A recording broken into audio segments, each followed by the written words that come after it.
Happy Wednesday, webheads! Welcome back. Yes, it's another new comic book day. Very excited to pick up my comic books, but I wouldn't lie if I'm a little bit concerned as there is a major hurricane brewing. I don't think we're going to get a direct hit, but still, I got to get ready. I got to get prepared just in case, power goes out and all kinds of other crazy stuff like that. But yeah, like I said, I'm going to head to the shop first, get my book, so at least I got my reading material out of the way, right? So guys, hopefully you find everything you're looking for, and I'll see you in a second. Welcome to Spider Slayer's Comic Book Hall, fans. This is episode 657. I never can remember. This is a video series where each and every week I share with you guys what I pick up at my LCS, which is Comic Central, located in the city of Sanford.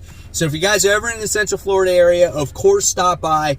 Tell them Mike Spider Slayer sent you. They'll give you the best customer service. They'll show you some of the greatest comics they have in their shop and some other things as well. So with that being said, let's get started with the mysterious black bag.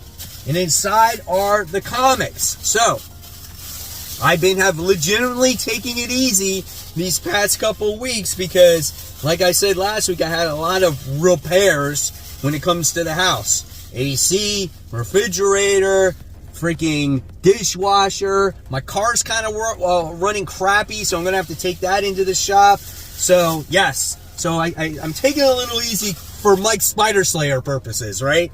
All right, so here we go. Here is the stack. It's still a hefty stack, but you know what? I kind of stayed away from most of the variants. All right, so here we go. The big thing I wound up getting this week, which I wanted to add into my trade collection so I can keep the single issue safe, and that's Beneath the Trees Where Nobody Sees.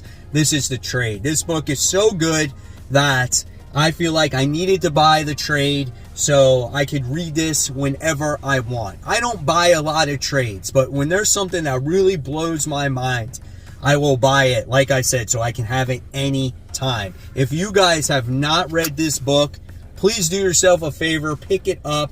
I think this one was like $17.99. It's definitely worth the money. One of the best reads that you'll read this year. I guarantee you that. All right.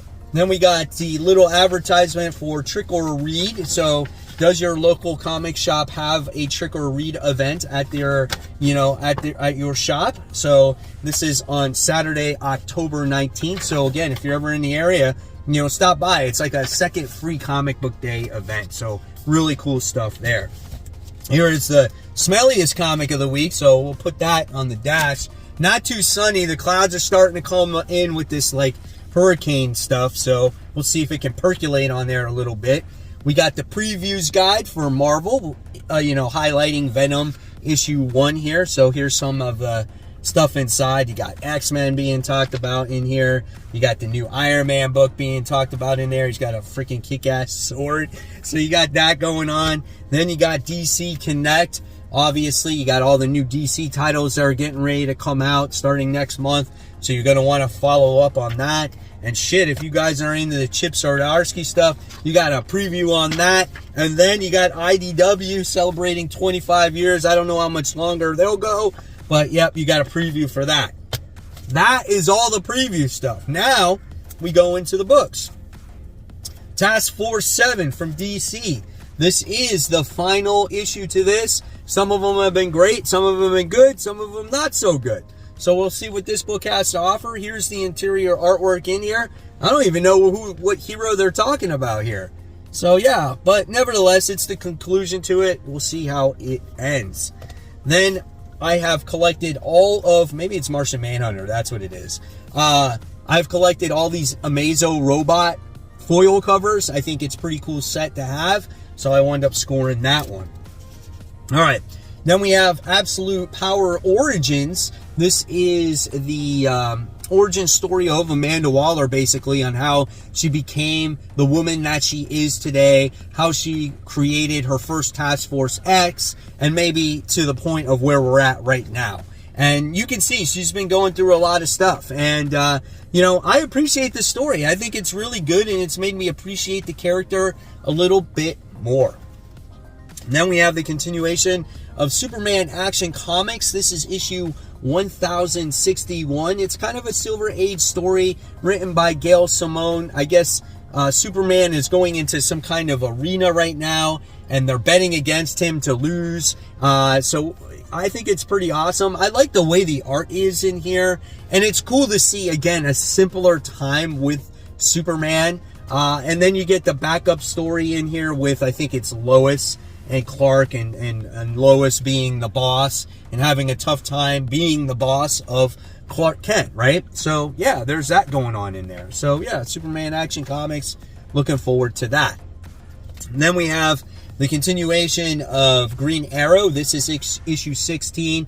Let me know in the comments below if this is the last issue of Joshua Williamson's run. I will miss it because I think he's done a pretty decent job with it, you know, bringing in the Arrow family in here and tying into Absolute Power really nicely. So yeah, looking forward to, you know, which could be possibly the last issue of his run. And then we have some independent comic books here. Oh no, here, let's get another. I got another Image comic. The next one is Zatanna, Bring Down the House. This is, I think, issue 4 at this point. This has been a fun read as well. We got Constantine entering the book here, and it looks like, you know, they're going to hook up. They're going to have some fun, you know, while the whole world might be dying because of magic or whatnot. So, I don't know, man. It's been good. You know, she hasn't used her magic in a long time. She calls them tricks. She works at a Las Vegas hotel, and just all things are kind of spiraling out of control right now. And it looks like maybe she's hooking up with Constantine because maybe that's something that's familiar in her life, and maybe it gives her comfort. So there you have it. Zatanna, Bring Down the House, issue 4. All right, and then we have Frankenstein, issue 2, Universal Monsters from Michael Walsh. Really interesting story about this boy who was in the graveyard, and his dad most recently died, and he got this, you know, this guy that's digging up bodies, and he's creating the Frankenstein monster, and he finds out that his dad's hands is part of the monster. Pretty sick, man. Look at that stuff inside of this comic book. This is a good one, man. I think this might be my favorite one so far. I think it was, I think the Creature of the Black Lagoon, then it is Dracula is second, and then it would be this one based off of that first issue. So looking forward to that. So before we continue, guys, I gotta give a shout out to my webheads out there. Our first shout out goes to Chuck, excuse me. He says, this is yesterday's haul, and it looks like he got a ton of Wolverine books. Man, that is awesome that you got so many key issues from Wolverine. And hopefully you enjoy that run that you picked up. And then Ken is showing off his Batman collection there, all those nice CGC books. And he says, happy Batman Day. Yes, we did have Batman Day most recently. I think it was Saturday. So whatever you guys picked up on Batman Day, let me know in the comment section below. And then we have James, who's just like me here. He says, 12-year-old me would have ripped this poster out and, you know, taped it to my wall. So, yes, this is great. You know, you got this little preview page of the next issue of Rook Exodus, where it's Ursaw versus Rook. I would have done the absolute same thing. And then we have Joshua, who sits there and says, think I may have paid a little too much for these. I paid $100 for both of these books. So, I don't know. What do you guys think? I have the Doc Ock Wins book, but I don't have that Gwen Stacy book. So, do you think $100 is too much? I mean, in my opinion, if you really want the books and you're willing to pay a certain price for them, then I don't think it's too much, right? I mean, you collect what you want, you collect what you like. That's what a lot of people say. And, you know, if you feel like you had the money to dispose, go for it. So if you guys want to get shouted out on future New Comic Book Day hauls, just head on over to Facebook search for this group right here, Comic Book Corner 2.0 Webheads Unite. You got to answer the questions, follow by the community guidelines, and then I'll grant you access to a great community that's over 2,300 strong now, guys. And there are some great conversations. Everyone's showing off their comic book collections, future stories, all kinds of great stuff like that, TV shows. And like I said earlier, you never know when you could get shouted out on new comic book day hauls. All right, so here we go with some indies. We got Plastic Death and Dolls issue 4, learning about the origin story of our character Edwin and kind of what makes him the character that he is today. And I actually like this story. You know, his mom works in a doll factory and she smells like plastic. So obviously he loves the smell of plastic because it reminds him of the simpler days of his mother, right? And there's certain things that trigger him that get him into that sick, like serial killer mind, right? And you're just learning about all those things very slowly in this book. And he does have a very simplistic mind too, almost like a kid, right? So it's been very interesting. I've enjoyed it. It may not be for everybody, but it's fine for me. So I like it. So that's Plastic Death and Dolls, issue 4. And then we have Kill All Immortals. This is issue 3. I've really enjoyed this book about a female who's brought her boyfriend to the family home, and it just didn't go well. And now all of a sudden there's this battle between, you know, these Viking gods and this girl, and she's really attached to her boyfriend, and now she's actually killed a family member, and now the rest of the family is going after her. The artwork is absolutely superb in this book, and there's always some great action scenes in here. So I definitely would recommend this one. This is Kill All Immortals issue 3. Then we have a new number 1. We have Turtles of Grayskull. This is issue 1. I wound up getting this variant cover here. I used to have this toy with Skeletor and this spinny thing. And then you got the turtles there, you know, trying to evade Skeletor. So I don't know what's going on in there. We'll see.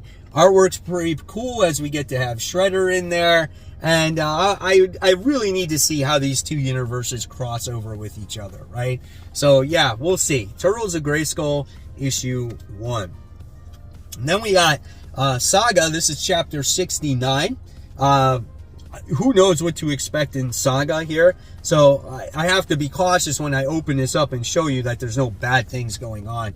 Here is the artwork in here. I'm not as into Saga these days as I once was. Okay, can't show that, but it could be something big because it took so many breaks. But if the story amps up a little bit, maybe I can really get into it. What I just saw in here definitely piques my interest, but it could be like just a fake thing that goes on. But here's some more interior artwork here. So yeah, there is Saga chapter 69. Then we got this new book, Knights vs. Samurai. This is issue 1. Listen, I mean, it could be a lot of fun, you know, I don't know. Like, sometimes war books could be good. Sometimes they go into too much depth about the war and why it's happened, and you're just, like, bored to death, right? But here is your interior artwork. And I just wanted to see what this book had to offer here. Don't even know the name of the person who wrote this. Seems like a very short read. Not a lot of intense action just based off of what I'm seeing right now. So, I don't know. I'll keep my fingers crossed. We'll talk about it on Worthy Ones. You do get a giant octopus with many eyeballs in there. So we'll see. All right. And then we got a new volume of Creepshow. And Chip Zdarsky's the big name on this particular title. So I wanted to see what this new volume had to offer here. Again, I'm always a fan of horror. Creepshow, I used to watch when I was a kid. I think it was on HBO. It was a movie. And again, it's a new volume, and we'll see, you know, how scary, how creepy it can actually be. So, yeah, there's that. Then we have Feral. This is issue 6. Obviously from the creator of Stray Dogs, right? It took a little bit of a break. We got one of the cats who now has the rabies. And is it going to go kill other animals? I don't know. We shall see. Oh, I feel so bad for the cat, man. He's sick, and it's just...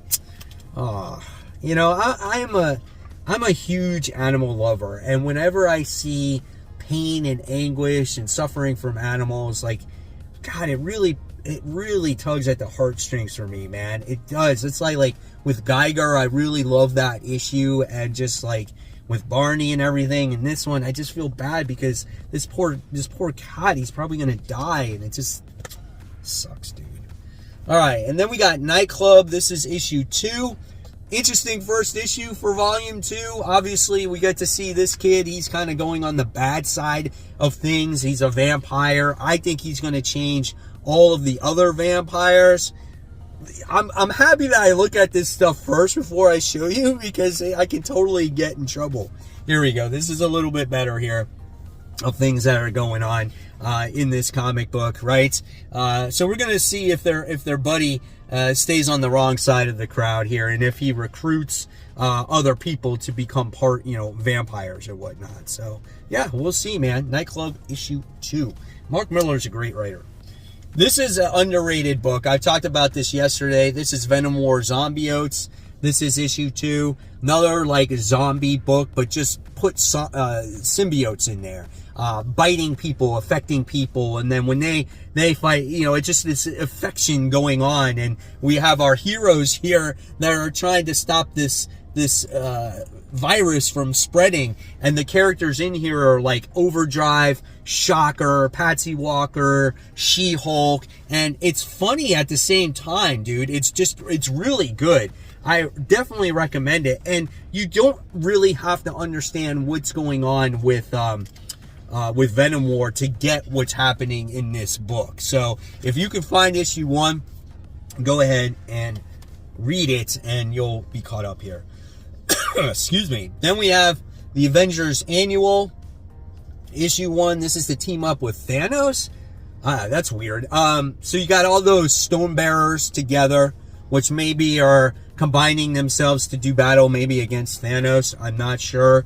I read a couple of the first issues of it, and maybe, hopefully, I can understand what's going on reading this final chapter to this Infinity Watch storyline. We'll see. We'll see how it goes. I'll probably talk about that in more ones. And then we have the Amazing Spider-Man issue 58. I think, what do we have? Is it issue 58 and 59, and then we're done? And then issue 60 is the 8 Deaths of Superman? Let me know. Superman, Spider-Man? Let me know in the comments below. Here is the interior artwork. Is this the one that promises like the bloodiest freaking Spider-Man you've ever seen? I don't know. Here we go. That's what I'm going to show you, just in case there's something big that does happen in that comic. Then we have Chasm issue 2.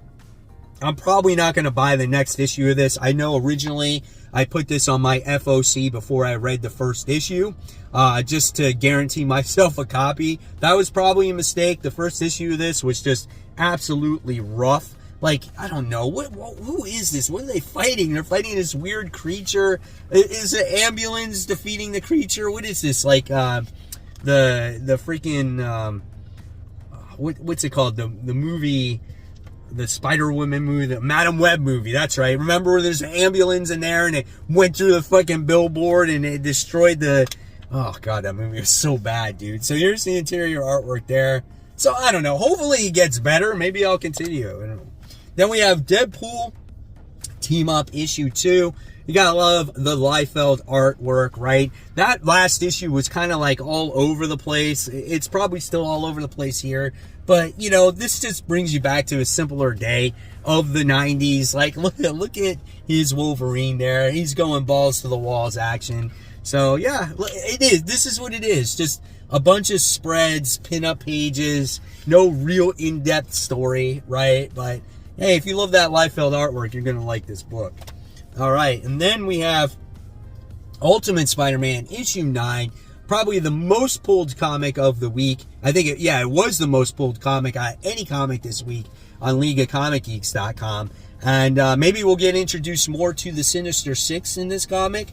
I love all the character interactions of this book. Here we got, which looks like more Harry and more Doc Ock in here. And, I'm not going to show you this. This is kind of cool. And then you got some more standing around talking. I know people are kind of upset that there's not enough action here. which I can probably agree with. But I can guarantee you by the time you're getting more towards the middle or the latter half of this comic, there is definitely action. So that's cool. All right. And then we got the Uncanny X-Men. This is issue 3. This one, it looks like it's going to have Nightcrawler in here. So we're going to see how this one turns out. I thought issue 1 was better than issue 2. So where does issue 3 go? We'll see. Looks like there's a lot of emotion here between Rogue and Wolverine, right? And we're going to get these new mutants in here once again, I'm sure. But yeah, I don't know where I stand on all these X books yet. But I'm probably going to keep like Uncanny X-Men, maybe X Factor. We'll see where Exceptional X-Men goes. I liked Kitty Pryde, but we'll see how the whole team pans out, right? And then we wind up getting the variant cover because I think I've gotten most of these. I love the close-up of Jubilee here. Looks really nice. And then I got the Wolverine Revenge issue 1 reprint. So just because I thought the cover looked badass. You just got Wolverine standing there with the twig in his mouth, or is it a bone? I don't even know. The dinosaur's about to chomp on him. That's pretty sick right there. I like that. I wish that was actually the main cover, man. And then I wound up getting issue 2. This will probably be the last time I get the regular and the red band. I'm sure I put this on the FOC because there's not much different at this point. I think we've all gotten to the point now where we've seen enough of the red band stuff to know you're going to get maybe a page, a couple of panels, and not much else. I wish it was more vulgar, more grotesque, and it really raised the bar when it comes to the explicit content of Marvel, and I think they missed that opportunity at this point. All right, so now it is, guys, time. It's time for the smelliest comic of the week, and here it is, the Fantastic Four, issue 136, right? Not opening up yet, but you can see the back of it. It's all stained. It's all dirty. Oh, there's some smell. There's smell through the bag. That is promising. Let's see what we got here, guys. This one is bad. This one is rough. Here's without the bag, right? Initial smell. Ooh, it's a little tingly. This book is rough. It's got like all kinds of bends and creases in there. Let's open it up. Let's see. Very creamy looking. Here we go. Woo! It's a lingerer, man. Oh, it's strong. It's strong. This stuff really gets my eyes watering. Got Medusa in this book here. Let's go for smell number 2. Woo! There you go. There you have it. When was this Fantastic Four issue made? Well, this one was made in 1973. Rock Around the Cosmos. That's what it's titled. Really cool stuff. You want to take the bodybuilding course? There you guys have it. There is the haul for the week. Hopefully you enjoyed it. I always love bringing it to you guys. Thank you so much for watching. There's always more content right here for you to click on. Remember, support the local comic shops. Keep buying, keep collecting. Always read those comics. And guys, have a wonderful new comic book day. Guys, anywhere in Florida, I wish you the best of luck during this hurricane. Whether you're from Miami all the way to Tallahassee, where you're probably going to get the direct hit. God's with you guys. I wish you all the best. Guys, thank you so much. I'll see you real soon. Bye.